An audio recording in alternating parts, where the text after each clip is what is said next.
I think the corner window is something we should mention in connection with innovation, and you can judge from what happened to by way of the corner window, what has happened to many of the innovations.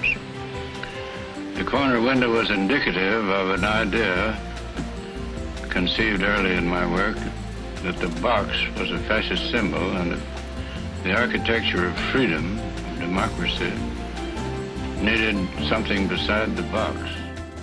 Frank Lloyd Wright is often regarded as a messianic figure in the 20th century architecture field, and it is not hard to see his influence in modern homes and buildings everywhere. Frank's development began very early with his assertion of himself as an architect with the construction of his first home, the Frank Lloyd Wright home and studio in Oak Park, Illinois.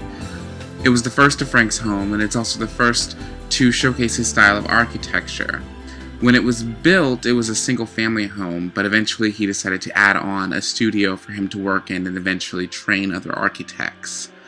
His second home, the Taliesin in Wisconsin, was built in 1895, and through the rest of his life it would be in a constant state of construction, and he kept adding on wings and studios for students to work in. Both of these homes share a common trait. It's not just with each other, but also with the rest of Lloyd's work. It's his love of horizontal lines and his respect for the use of natural elements in their raw and rare form. Wright loved the idea of taking down components and using them to build things to showcase their natural state within the design of his home. He was also very fond of wildlife and nature, so it was very difficult to see where his homes began and the environment that they were built upon ended, or began at the same time. Now, what makes Lloyd a very, very significant figure in 20th century architecture is that he did not attend school specifically for his craft. And all of his homes are simply from the mind.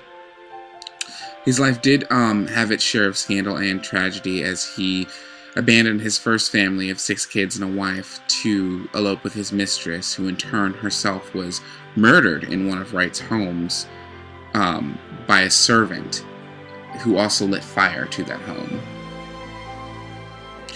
Frank would recover, however, and go on to continue his work as an architect and become one of, if not the greatest architect of the 20th century, which is why I've chosen him as my personal pick for this project. Thank you very much and have a wonderful day.